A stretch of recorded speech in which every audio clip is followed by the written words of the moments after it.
sis. I'm pretty sure he meant biscuits.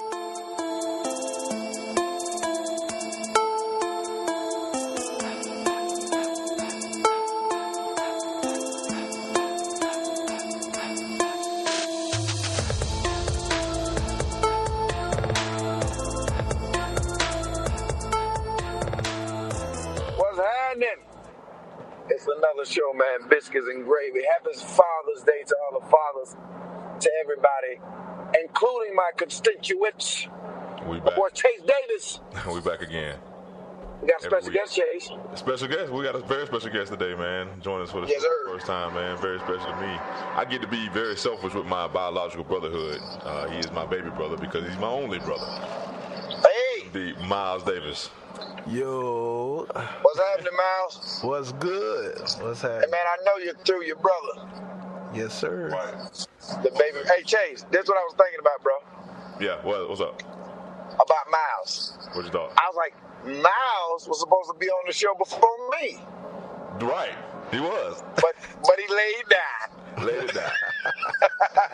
I take it. Hey, listen, better late than never, though. Better late than never. Hey, going through some movements, but it's all good. Yes, sir. Yes, sir. Hey, but back to you was telling us before we start the show, man. Go ahead and explain how you spent your Father's Day, and we'll tell you a little. So check it, man. We left the institution, man, and what happened was my sister. Shout out to my sister be baking these cakes, my sister Nikki. Shout out to all my sisters. Boy, look here, boy. I tell you what. She made a cheesecake. She made. Oh my God, we got cakes at the crib, boy. She made cakes. They are truly unbelievable.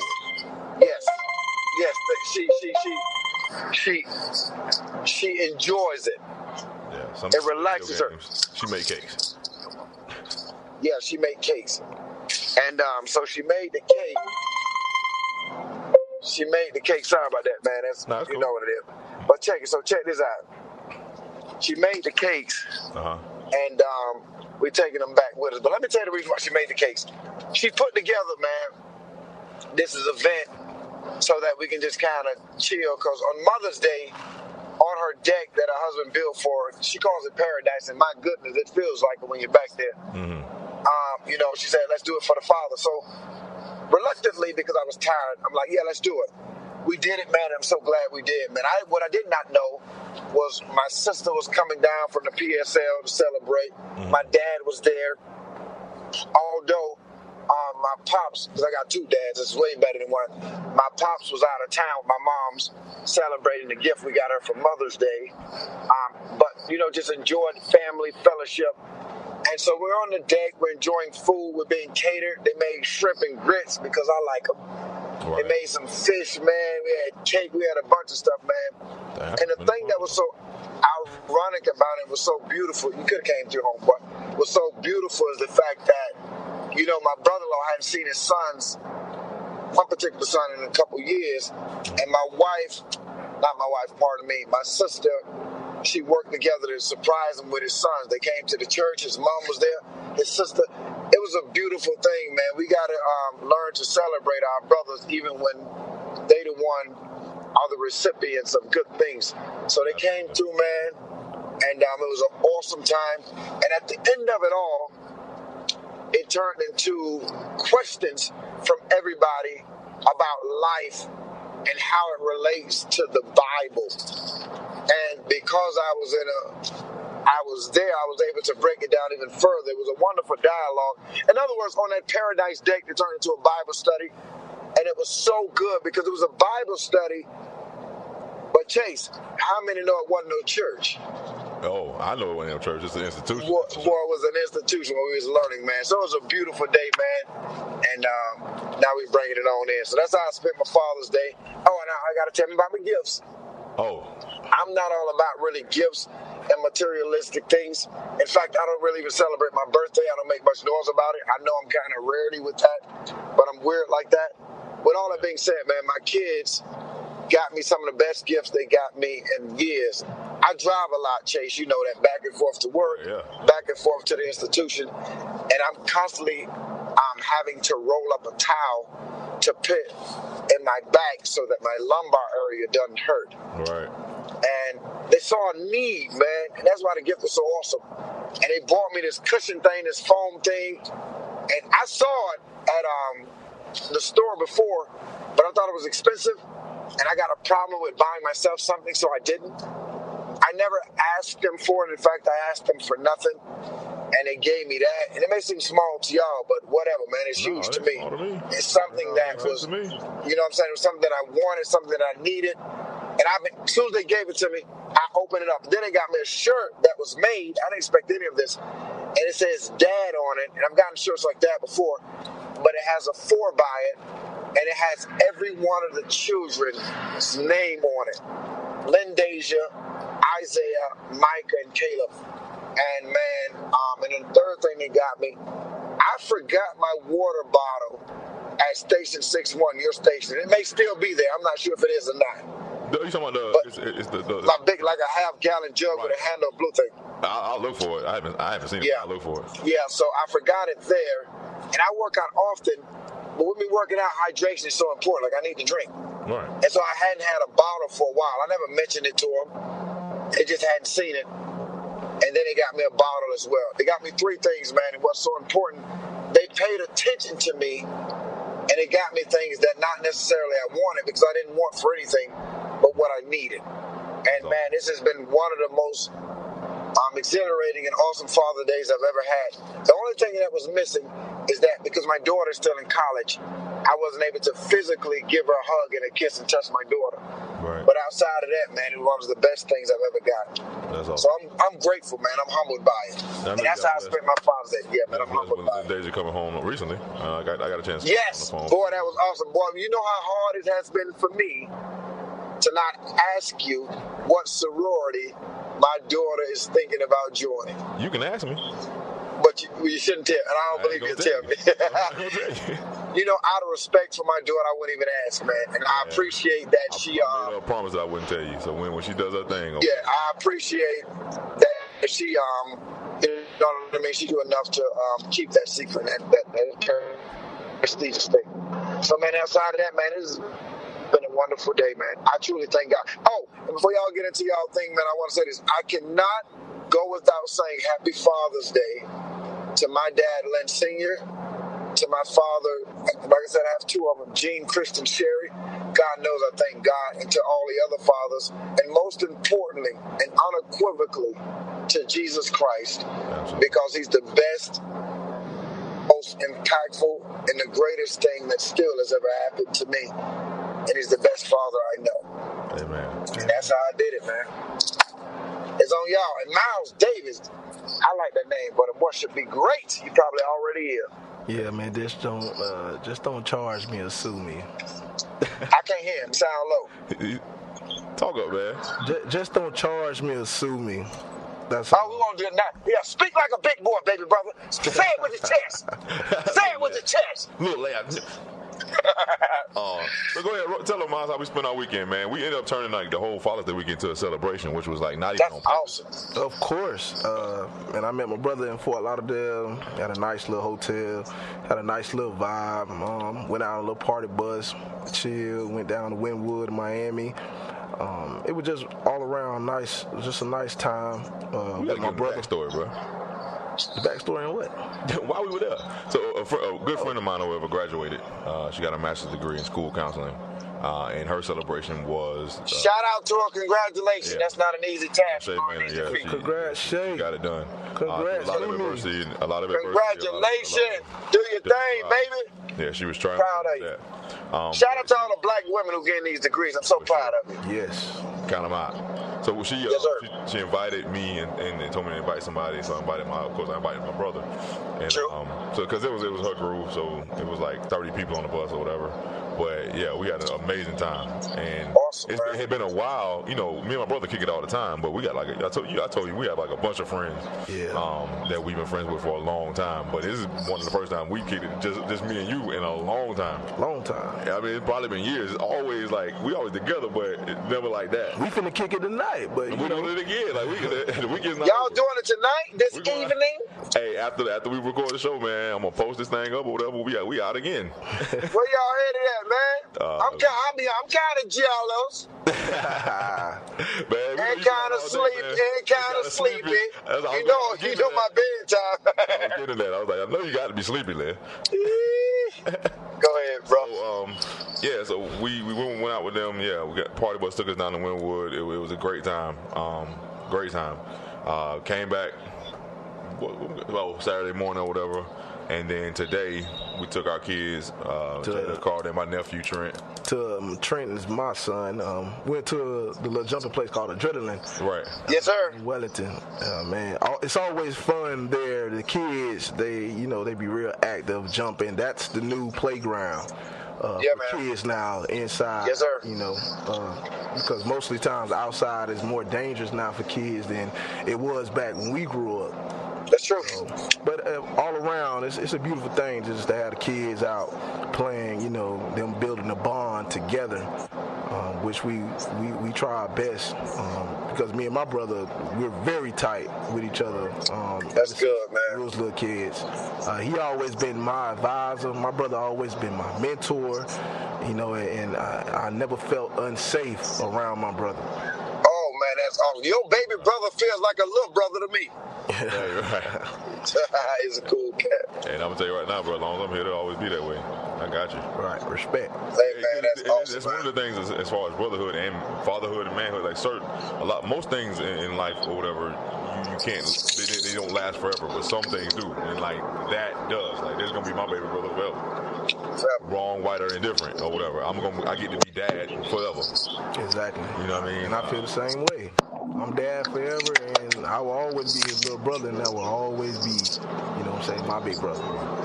So, we definitely want to give ourselves, pats on the back, you know what I mean? Hey, man, deservedly so. Right, for us and our fatherhood, you, and actually being able to do this through a lot of adversity, you know what I'm saying? Coming from a place where a lack of guidance from our own biological father. Exactly. Yes, sir. Like, Let's keep it real. Right, you had your stepfather, we had our grandfather, and we learned what we learned through them and watching them and learning what it meant to be a man and step up in situations that weren't necessarily theirs. Right. They took it on anyway. Yes, sir. But one thing I want to ask, and because I've never been one and I've never had one, so you're gonna have to give us some insight on this, Lynn. What is it like to have a stepfather? You know what I mean? Like, what are some of the trials and tribulations that the inception of that type of fatherhood? You know what I'm saying? What did that play early on in your life? Man, that's a wonderful question, man. I tell you what, and also on the flip side of it, I'll answer that question. I also been privileged enough to also have a stepson. Not by marriage, because I've only been married once, so let me be clear. But prior to the relationship with my wife, I was with my daughter's mom, and she had a son. Mm-hmm. And I love him still to this day. But let me talk about I call him Pops, man. I don't even call him a stepfather. So, I was a young man when I met him. Like, I was very young. I was a child. As a child, it's easy to be receptive for love because whether you know it or not, when you're young, all your life, but especially when you're adolescents, you yearn and look for love, especially in the form of a father figure. And you would gravitate easily to anything that your mom brings around you. So my father, because of, mainly immaturity, they were so young when they got married, things didn't work out. So my mom met another gentleman by the name of Gene Christian Sherry. And let me tell you something, man.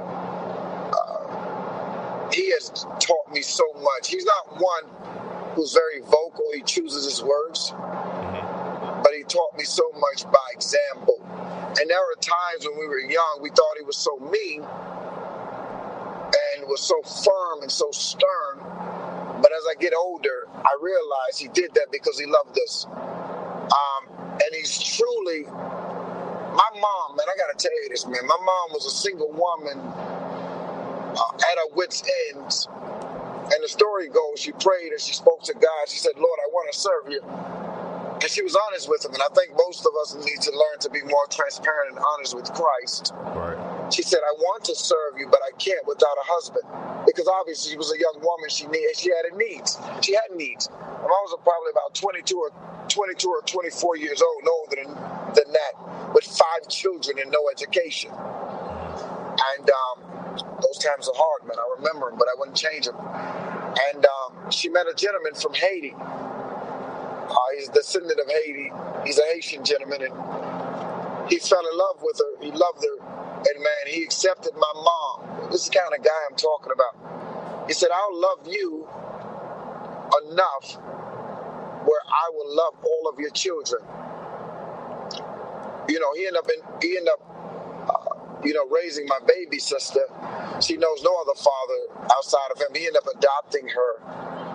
And man, he accepted us as his own. My mom had 1, 2, 3 daughters.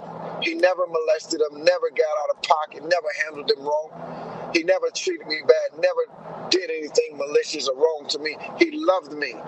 He raised me and he took care of me while my father, my biological father, was going through whatever it is he was going through. You know, he taught me how to be a man. He said few words, but he led with example. He wasn't perfect by any means, but I saw him go to work every day, and he came home and he brought his funds to the family.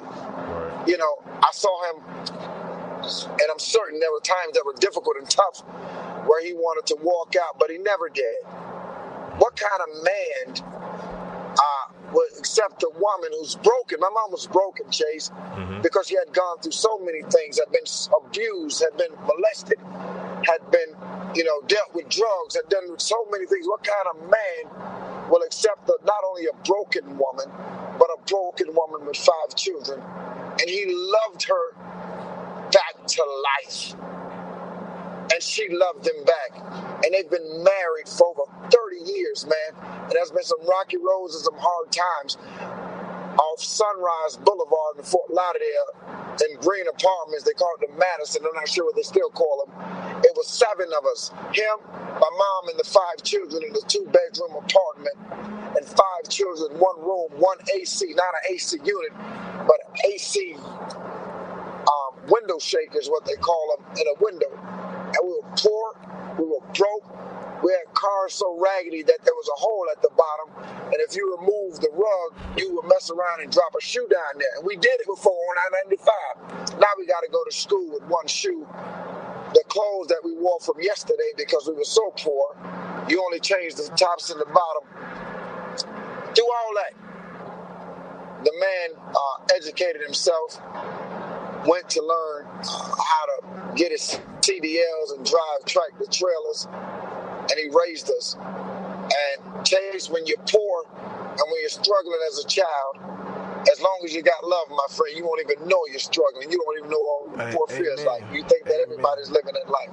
Amen. You know I was poor until I became a grown man. And I tell you what, man, I thank God for him. If it was not for God sending him into my life, into my mother's life, into my brother's life, into my sister's life, I don't know where I would be, Chase. He has truly been the most important man in my life. And to this day, he gives me guidance. I call my pops when I need guidance. He chastises me, when I say something out of line, even on Biscuits and Gravy, because he listens to it. He's a subscriber. And the crazy thing about it, I'm his pastor now. Right. That's ridiculous. Right. And I still look to him for guidance and counsel. And he is an awesome gentleman, man. To have a stepfather, I don't use the word stepfather. To have a pops, he's my daddy. I have 2 of them. He's my father, man. He's my dad. To love somebody and to keep me, to protect me. This man would die for us. Do you know how many dudes are molesting and killing and taking advantage of people's children? A lot. He never did it. We never felt unsafe. Boy, let me tell you something. He will never become his stepson or my son kids. We are his sons and daughters, and I love him. And he walked my sisters down the aisle in marriage. He's a phenomenal man. Gene Cranston, Sherry. I love him to death, man, and I thank God for my love of the life. If it wasn't for him, man, I wouldn't be here, Chase. I really don't believe that. And on the flip side, it taught me how to love my daughter's mom's son before I had my own child.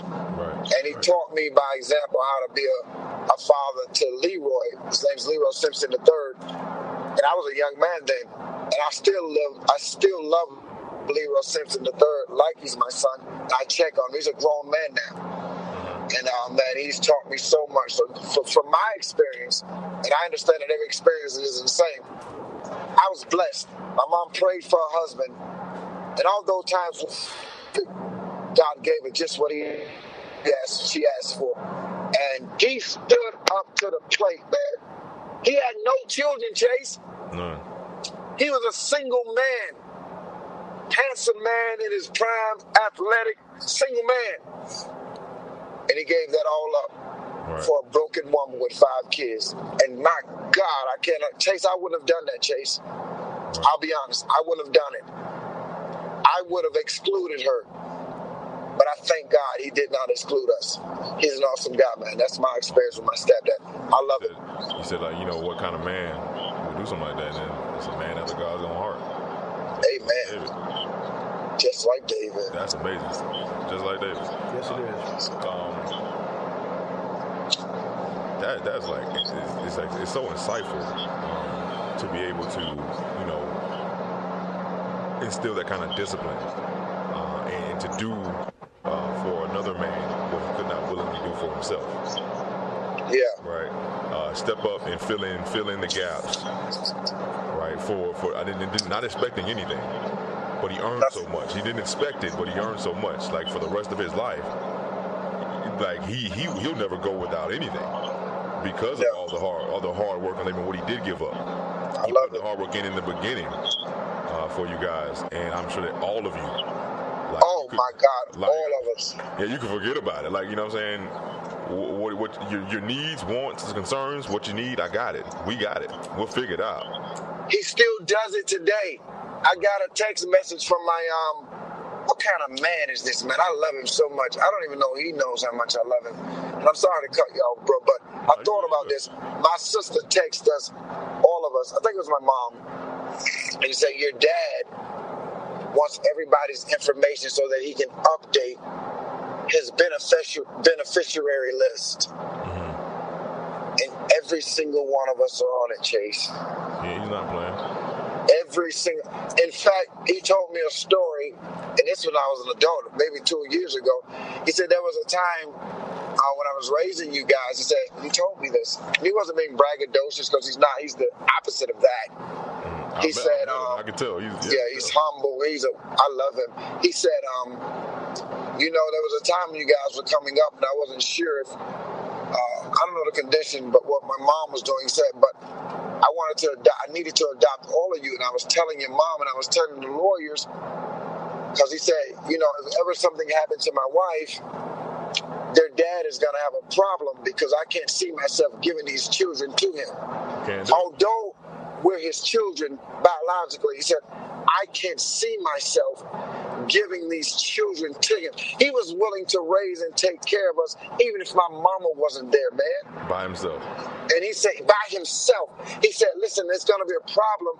He said, because I don't know what I'm going to do. I just know I can't let them go. I don't know, Chase, that kind of person. I'm not that. Right. I love him, and I thank God. In fact, I can believe I'm that now because he was that to me. Right. And Chase, I'm telling you right now, if it wasn't for God first, ultimately, and that man, I would be a broken, hateful child. This the same man, Chase, when I had problems with my dad, my biological father. And I'll be honest and transparent. When he put me and my kids and my children out of his house after we moved in to help him. And I told my dad we had to move back in with my mom's while my house was being built. And I said I'll never talk to him again. And I meant I'll never talk to my dad again. I'll never in my life. I wanted to fight him. I didn't like my dad much at all. And it's the same man that said, no, man, you can't do that. You have to talk to your father. You have to talk to your father, man. You can't do that. I love him. And I thank God for him. He's meant so much to me, Chase. I can't imagine my life without him. That's the truth. Miles. That's the truth. So tell me a little bit. You know what I mean? I've gotten to watch you as you've watched me. You watched me for years. You know what I'm saying? Yeah. You watched me become a father at 19, way before I was ready for any of that. Lynn became a father at 19 as well. You started a little bit later than us, right? And I know this, right? But it's for everybody listening or whatever in light of fatherhood and what it means and how impactful it is. Tell us how you feel about your child. Tell us about Trent. Trenton he is my light. My son is... Speak up, bro. I want to hear it. He's every bit a part of me. There we go. He's everything that I, was so happy that God blessed me with. And it's not a day go by that I don't remember everything that occurred before he was even placed on this earth. From the time finding out that I was having a son and how happy I was and how I called my brother, and just explained to him that I was having a son before him. Right. You dirty dog. Right. But my son humbled my life so much, and he was a missing piece that kind of veered away from me when I lost my great grandfather, who was our father as well. And that was rough. I make sure I say our great grandfather because he was born in 1914. God bless him, man. Right. So at an age in between when he was 80, he was raising me and my brother.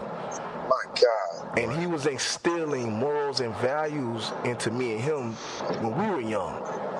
And he didn't do much, and my great-grandfather was a man of many words either when the time we were growing up, but it was his actions and what he did that me and my brother picked up on. And I think I carry that with my son and also with my nephew. Just a few things. I never seen my great-grandfather complain about life or anything that went on a day-to-day basis. I've watched the man sit and wait till he joined his wife in eternal peace, in the most humble way. And when me and my brother were young, he would get us up early in the morning at like 7, 8 o'clock in the morning. Because he was up at 5. And he would have us outside doing yard work until about 12. Right. The yard ain't that big. But when you're small, the yards, they seem so massive. It makes more sense to me now than it did. Huge. Well, the whole house seems big. Exactly. So me and my brother used to be working in the yard with my grandfather and not complaining, because we thought that was the norm in our life. Right. I honestly believe my mother made a choice, and me and my brother found out when I guess we were in high school that most of our times were spent, of our life were spent at my great grandfather's house. Yeah. And not with our mother. And I think she came to a conclusion where she knew that it was certain things she could not teach us as men. My mother taught us how to be independent, how to wash your own clothes and iron your own clothes at a very early age. And I can remember I was probably around 7 or 8 when she finally said, "You guys are going to learn how to do this. I'm not doing it anymore." And I think from there, our grandparents' address became our home. Like, it just, we was over there more than anything. I have maybe because I'm only 2 years older than Miles, if people don't know, but I have a little bit of a different perspective. Me saying that she didn't make the choice, I think that our grandparents did. Like, I know they came and got me. like, when she was, under the influence of her addiction and stuff like that and going through that, they came and got me. My mom went through that too. They saved me, right? My great-grandmother, my great-grandfather, and my aunt Cora, right? They would not let her have me, right? Mm-hmm. Like, you won't do this. Right, and I'm sure there's some backstory to it or whatever that I don't know because of being so young. But that's part I know that. Right. There's been two things in my life that I consider the biggest favors anybody's ever done for me in my life, and that was our grandparents coming and getting me, taking me as an infant at 80 years old into their home and protecting me from everything, even my own mother. My aunt Cora, when my daughter was born, 19 years old, scared to death, right? I know the feeling. A hospital full of people that were not my family, was headed up there by myself, called her on the way, told me to stop, come and get her, and she walked in there with me and commanded the whole room. I was like there. That child's father's here. I was there as well. That's awesome. You must have came later. I came with Auntie. Right. Like, shit, I came when and got her. Like, scared to death, bro. The Lord works in mysterious ways, crazy ways. Yes, He does. When my daughter was born, she was actually born like a week early. Yep. The next day, I was going back up to school to Florida State. I thought I was going to come back when she was born. We were here during the winter break. I was leaving on the 5th. I got a call the day before that her mom was in labor and my daughter was born. The day I watched my daughter be birthed, born into this world, and I left the next day to go back to Tallahassee. The next day, even though I'm not that kind of dad, I came back the next week, and I was back and forth regardless. But I mean, it's just how that happened. Like he made sure that I saw that and I witnessed that, and I bore witness to my daughter being birthed into the world. I can remember going over and seeing Jada. Right. When I was still in high school, going over and seeing my niece and just seeing so much of just how wonderful it was and so excited I was to be an uncle. Right. And it was so amazing. But when she was born, I knew that you were going to be a great father. Right. Oh, that's awesome, man. Because of so much of what we didn't have, I knew that I was going to be a great father. Listen, hey, Trent, I'm calling you Trent, but that's your brother name. Your son's name, excuse me. Well, my brother, his middle name his name's Miles. Miles Trenton. Man, I want to tell you, sorry to cut you off. I was Trenton Davis. But, me going through the hurt, because although my stepfather was a wonderful man and still is, I yearned for my biological father. And I give God the glory because him and our relationship is so close now. And my dad went through a health scare and he's still going through certain things. I love my father. But I tell you this, some of the shortcomings that my dad had, for whatever reason, I've forgiven him for those things because I don't know the reason. I didn't have to walk his steps. I don't know. Honestly, I don't care. I'm glad I'm with him now. But it taught me how to be a father because I knew the feeling of not having one. And I said I would never, even at 19 years old, I said I would never let my daughter experience that. And I made it my business. Chase, Miles, I was willing to die for her at 19. And I was willing to kill for her, to protect her. And I still am. And I knew that immediately. It's a love that no one will ever understand unless they have a child. Exactly. The love that I have for Isaiah, Micah, and Caleb, and Lindasia. Listen, they are the greatest thing, second only to Christ, that's ever happened to me. They are beginning of my strength. I love them. I thank them. And I'll be remiss not to mention my wife because she's right up there with it. That's my ride or die. That's my girl. That's baby girl. But she, and shout out to my wife, she gave me these 3 boys. When Isaiah was born, when I knew he was going to be a boy, I was overwhelmed. I was a young dude. I was in my prime. Mm-hmm. At least I thought. Well, I was physically. But I broke down and started crying. And my God, the Lord blessed me with 2 more boys after that and a wonderful, smart, healthy daughter. I was 19, Chase, just like you, and I got to do it in college. That ain't me. That's God. Oh, yeah. That is God. So I know that feeling. I can remember calling my brother because I watched my son being born. I can remember being in the labor room for 11 hours. Oh, man. And I remember my son, coming out and how amazed I was and so thankful. I think every word I spoke in my head, I was, thank you, God. Thank you for everything. Thank you for him being born safe. Thank his mother for, being safe and being in good health. And I called my brother, and I know he heard it in my voice because it was weak, but I was just so thankful and just so blessed for a beautiful child. And I think when my son was born, any fear that I had it just vanished. It went away. How old were you? I was 23 years old when I had my son. Okay, you were a little bit older than us. I had just started the fire department at 23. I had my son in college. And I think college was probably one of the most, it was just a test. But the last year, it just wielded me. You know what I'm saying? Like he wielded me to finish, and I was so proud of myself. But at the same time, I was proud that, my son, he can follow in footsteps. That was a milestone that he can look up to, and possibly one day follow to graduate from college if he decides to, go that route. But just being y'all got a family of graduates and master degrees. I'm pretty sure he gonna follow that route.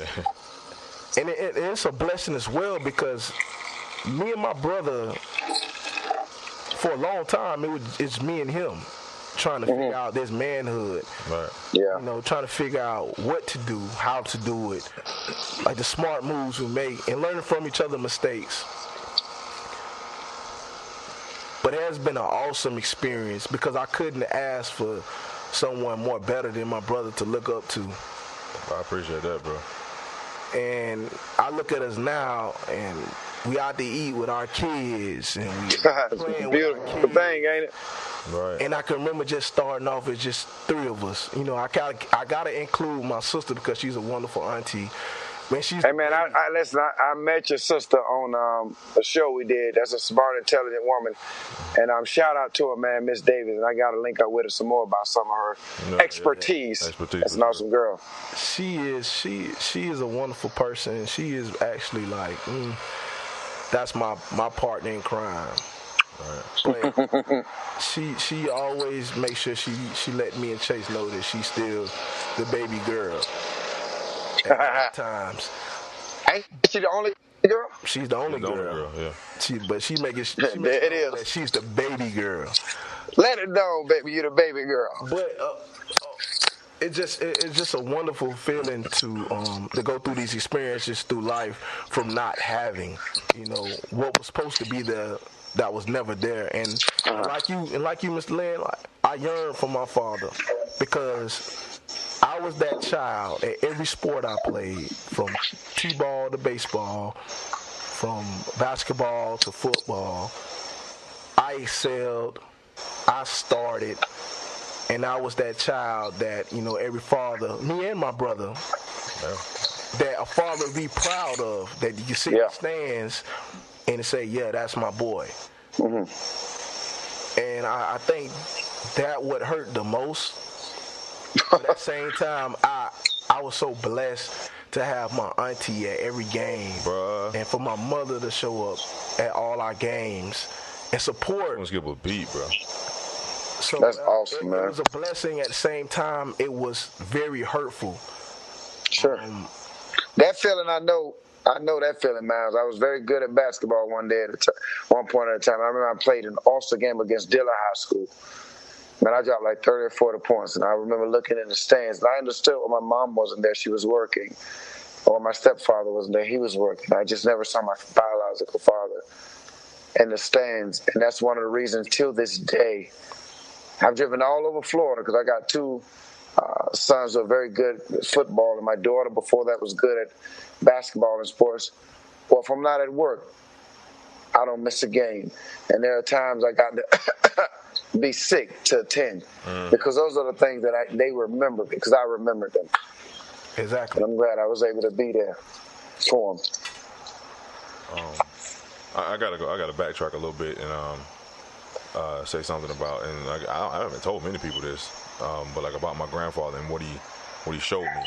I watched him,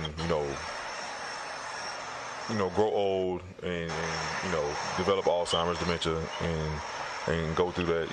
It was a progression that we have been so frequently used to because my grandmother went through the same thing. So we kind of saw it run its course twice throughout our life. But I also watched what it meant to be a father, like what he saw in me, what he saw in you, and all of his children. Mind you, raising men at an older age, starting with my cousin Little George, who is not little at all, but his name is George as well. My uncle or whatever, who's been also a father figure in our lives. We idolized him, and we still do, and love him to death. But my grandfather, he had no sons. He had 3 daughters. I watched him get older, and the way they treated him in his older age was indicative of the father that he was. Oh, that's awesome! My God. Amen. All 3 of them, they would not leave their daddy. Like, I mean, these grown women with families and everything, they got their own children, they got grown children, they got grandchildren. They're not leaving their daddy. They're doing whatever they got to do for their mother and their daddy. Like, that was the man he was. That's how he built his family, right? And he was a man of few words. He was a man with a spirit of meekness. But I literally read a quote not too long ago that said that a leader never has to yell. A true leader never has to yell. And no, he doesn't. We would get that from him. He saw the same thing I saw in my daughter. When I left my daughter, before her first birthday, I had to get her up to Tallahassee. I had to finish my degree. I had worked too hard to get there, but I could not let someone else raise my child. Talk about it. Because she was my opportunity. I had a very rough relationship with my mother. There was a lot of things about my mother that I did not like. And my daughter was my opportunity to raise what I considered the ideal young lady.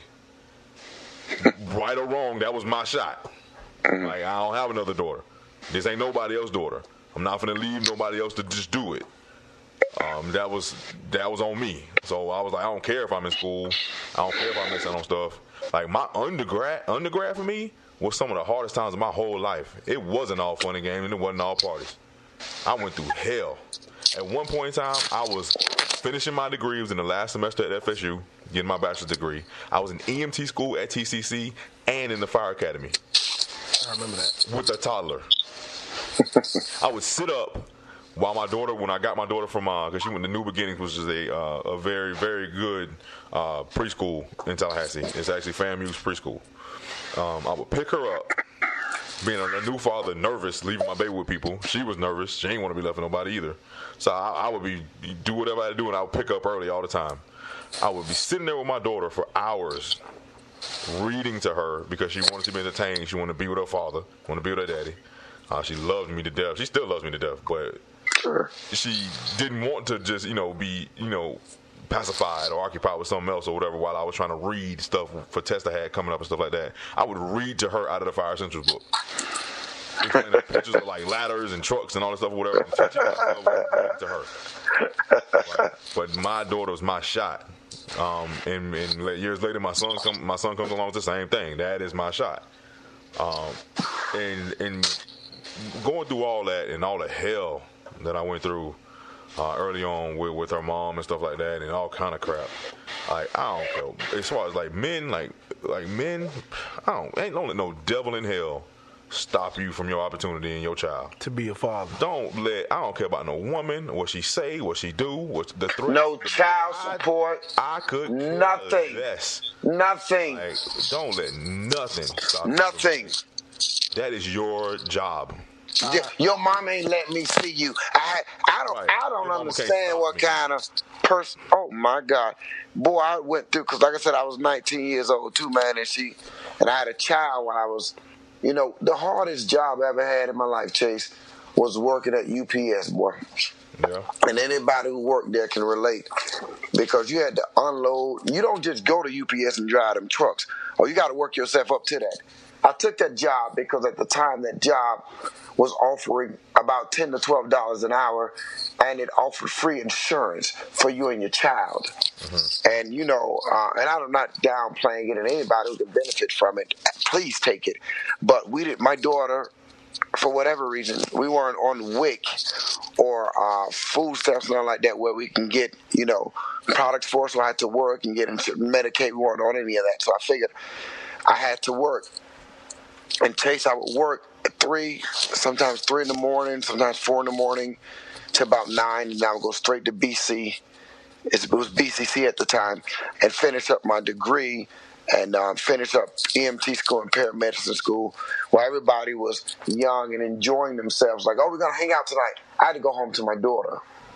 She motivated me to be great, and she would probably never, ever know how much she propelled me to be great. I remember rocking my daughter. I remember going to the movies with my daughter. And here's the thing that's so beautiful, and I think fathers need to do this with your sons and even with your daughters and both.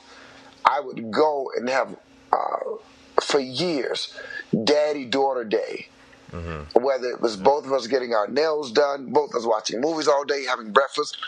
The man who dates my daughter, he's going to have to treat my daughter like a daddy treated her. Right. I call her beautiful all the time, and she is to me. I love her. She's smart. And even my sons, I hang out with them, chill with them. The best thing, I love being a father. I don't need a happy Father's Day. I don't need a gift. I don't need any of it. Every day is a Father's Day for me, when my babies wake up and say, Daddy, something. Right. I am so grateful for being a father. That's one of the things that saved my life. I was ridiculous, Chase. Man, what? I was ridiculous. I would have never got out of Florida State. You said never made it out of there. You said something that really touched. Because I can remember I used to work at a Walmart when I was in college. I did a 4-to-1 shift. I unloaded trucks. I did. No, boy, I was unloading but that's a hard job, boy. I did that for 5 years, and people don't know during the summertime the trucks are hot. Ooh, I know. Steamy. But, I thank God for that job, because it was hard work, and I did it, and I never was bothered about it, because it became like clockwork. So I can remember my son was born. As he got older, my son started to notice my timing coming home. Yeah, I do it. I worked in Wakulla. That was about 30, 40 minutes away from Tallahassee. A straight shot, no lights, straight drive. I got off at 1 and used to get back home at like maybe 2 o'clock. My son will be up at the same time I'm coming home and crawling to the door. The same time I came home. And that used to amaze me. That's amazing. My daughter did something like that, man. I would not be tired. My energy would just bust out. Man. And I'll be up rocking him. I'll talk to him. And I wouldn't complain. I didn't lose any sleep. I was just so happy to have him in my arms. And then he would go to sleep peacefully, knowing that he was in his dad's arms. And my son he's a father. He is a father's boy. He's a dad. Yes, he is. He is. He wants to be around me 24/7 as much as I want to be around him 24/7. We run off the same energy. And I just love being in the presence of him, because I see a lot of me in him. Boy, ain't it a beautiful thing? And I never want him to ever have a feeling of abandonment. Oh God! Feel like I wasn't there for him. Boy, I'm trying to tell you, it drove me crazy. I taught my daughter when I knew her mom and our relationship was heading to an end. I remember being afraid, terrified of her not remembering her dad. And I remember teaching my daughter. I would ask her, Deja, what's your daddy's name? Your dad's name, Lynn Roberts, repeatedly and over, because I was afraid of her forgetting me And let me tell you, man, I remember those same things, Trent. Not necessarily coming home early in the morning, but I was young, man, so I wanted to go out and hang with my friends, or go out with a girl or whatever, have a date. I'm 19 years old, and my mom was finally said, "I'm going to watch your daughter." And my daughter would not go to bed. My mom would call me, "Deja won't come in this room. She won't go to sleep. You need to come home. She's waiting up." My daughter would literally wait up for me to get there. And at 19, you're frustrated. I would be like, "Why don't you just go to sleep?" I would be upset with my daughter. And thank God she don't remember those, because I wanted to be out with my friends or be out with a girl. I didn't want to be, at that time, be with her. I'm like, I want to live too. My baby would wait up for her dad. Let me tell any father, future father, father who has been distant, father who has been absent, there's no better gift than being a father. And the only love I know greater than that is of God. Raising and seeing your son or your daughter, your child, a reflection of you. My daughter makes faces to this day, and I be like, "God, dog, I make that face." Right. And, my son, some of the things he do and the way he behave, and I'd be pissed off at him. And I'm like, "Why did you do that?" And he's like, Exactly. "I don't know. He's like, "Well, I don't know why I did." And I'd be like, "Well, sometimes I do stuff. I don't know why I did it either." I'm like, "Yeah, that's my baby." Man, it's God. They are truly the beginning of my strength. Chase, Miles, Lynn, we getting older, bro. Like, I'm older than all y'all. You guys still sort of kind of your prime. I'm on a down slope of mine. The good thing about that, I'm close to retirement. Yep, that's true. And but my children are the beginning of my strength. Where I get weaker, they get stronger. And it gives me joy. There's times, Chase, I've been so tired working 2 and 3 jobs. My body's aching, traveling. And I can't even get myself off the floor.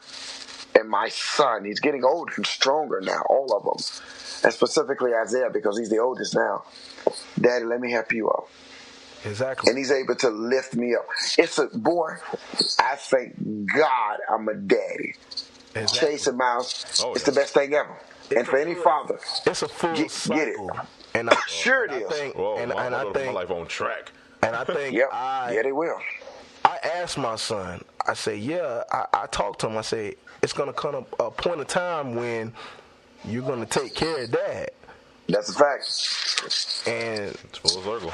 Right, exactly. And I think we do that to our parents now. Yeah. We look after our parents because you can't escape what's to become. What's inevitable. Right. And I can remember my great-grandfather taking care of me and my siblings. I wish I would have met that dude, man. I'm serious. Oh, that dude. But I can remember also taking care of him. Yes. Yeah, God. The point of we spent one of the vast majority of our childhood taking care of him. Exactly. And it could be nights that I can remember our grandfather going through his dementia, leaving the house. Mm-hmm. We can hear the door opening up. And room for the kids to hold up. Something's wrong. Yeah, something wrong. And just helping, Granny go to the bathroom and standing up. This life is a full circle. Life is a full circle, bro. You have to treat people as if how you want to be treated.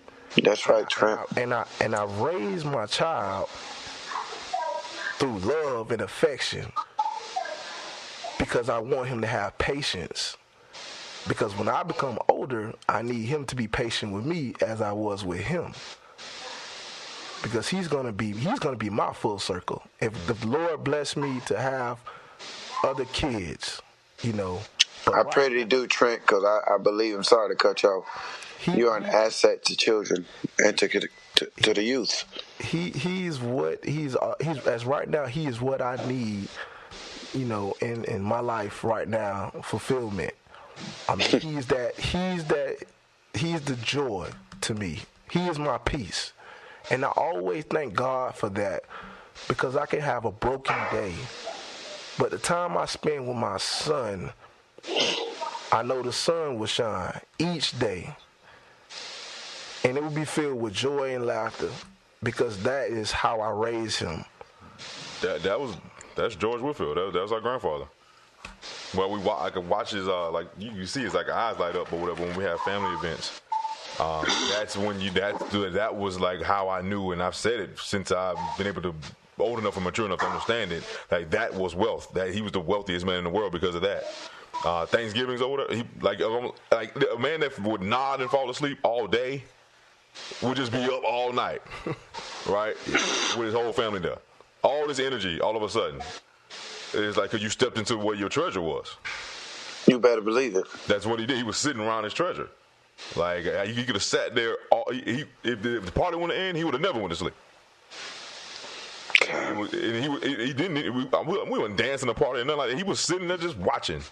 Right. Sure. I remember hearing stories about our uncle, my grandfather's brother, was one of his favorite brothers, our Uncle Nathaniel. We called him Uncle Nat, and he in his older age would find, and I'm finding that now too. It's crazy. Like I heard that about him, and now I can do it too, and I feel the same way about it. He would sit, and like old school, like kids had their own table. They had a kids table, right? Yeah, sure. Before he would eat, he would sit at the kids table and watch the kids eat, because he thought it was the funniest thing in the world. It was part of where his treasure was. He thought it was so entertaining to watch little kids eat. And like eat good food and like how happy they were and like whatever faces and mannerisms stuff. I'm starting to see that now, especially with my son. Yeah. I'm like, it's crazy watching them eat. Boy, it's just amazing, that circle of life. And speaking of what y'all said, and also on the flip side of it, man, my dad, my biological father, Lynn Sr., my dad is a good dude, and I thank God God kept him. He's getting better. He's becoming even a better dude. My dad had an aneurysm on his brain, and at the time I wasn't talking to him because of certain situations. I got a phone call on one Saturday, and my sister called me and said this had happened to him, and I broke down. Mm-hmm. And the next day I had to go to work. I ended up not going to work, and I had to drive to Carolina just to see my father. I knew who my father was. My father worked for the city of Pompano for 20 years. Mm-hmm. He was a foreman for the water treatment, and my dad always worked. He always worked. He's not the biggest man, but he always worked, And to see my dad laid up, and he was laid up, and we all had to come, and he couldn't really move anything. Excuse me, because of the aneurysm, and he had to crawl. He literally had to crawl. He had carpet burn on his leg because he had to crawl. I didn't know he was living alone at the time, and he had to crawl to the door to let the paramedics in because he couldn't move, and he didn't know what was happening. And I know aneurysms typically kill people. Yeah. And he survived it. My dad was in the military, and he, when I got to the hospital with all my sisters, I'm trying to be strong, and I see my father, or what was a shell of what my father was.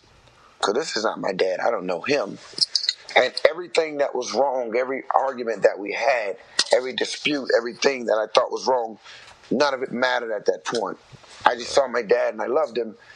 And, Chase wasn't the hardest thing I had to do in my life. My dad was so just messed up and had no strength. He couldn't bathe himself. Mm-hmm. And the nurses were a little bit rough with him. They were nice, but he's like, I really would prefer, could you bathe me, son? And I'm like, I don't want to bathe you. Like, you got nurses here to do that, Dad. I don't want to do that. I'm not going to do that. Like, I don't want to bathe another man. And he said, well, okay, but I really like you because it's not. Says I had to bathe my father. I stepped out of his room, and I broke down and started to cry. One, because I'm not supposed to be bathing my father. My father's not supposed to be here like this. Mm-hmm. What is this? So when you talk about taking care of your grandfather, it was one of the hardest things I had to do in my entire life, to help my father get up. And I had to bathe my dad, and he couldn't move, and to strengthen him. And I still deal with it now. I give God the glory because we were able to move him back into his house. And my dad, I had to put some things in his house. I had to build some things to make him safe so he don't fall. But my dad, by the grace of God, he has his independence. He needs help with some things. He still walks with a cane. He works, little part-time gigs. And I give God, he's driving again by himself. I thank God for that. Right. And I truly thank God for being a father, for giving me 2 dads at the end, for giving me Jesus. And I thank God for us men and all fathers and all races and all creeds and all nationalities and all countries and all walks of life.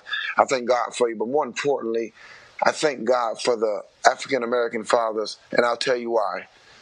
Because there's a stigma that is associated with us that we're not fathers. Right. But we are. We are fathers. And that's changing. In fact, we are being there for our children, and we're making it known. And I want society and everybody to be aware of it. We love our children just like you love them, and we're here for them, and we're raising young men.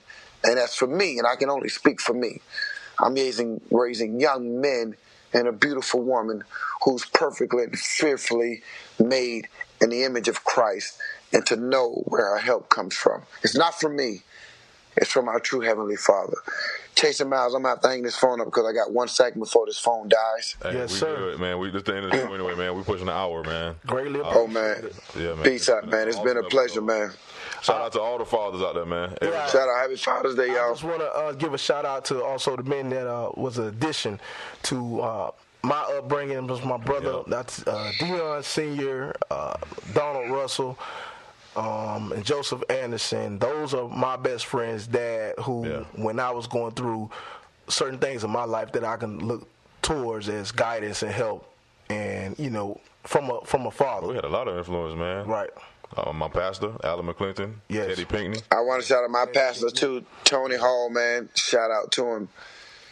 Listen, real men, real fathers raise and take care of any young man who has a need. Because we and the children are truly our future. Hey, man, listen, man, I love you guys. Keep up the good work. All right, man. Peace out, y'all. Peace out. Yes, sir. All right, bro. All right.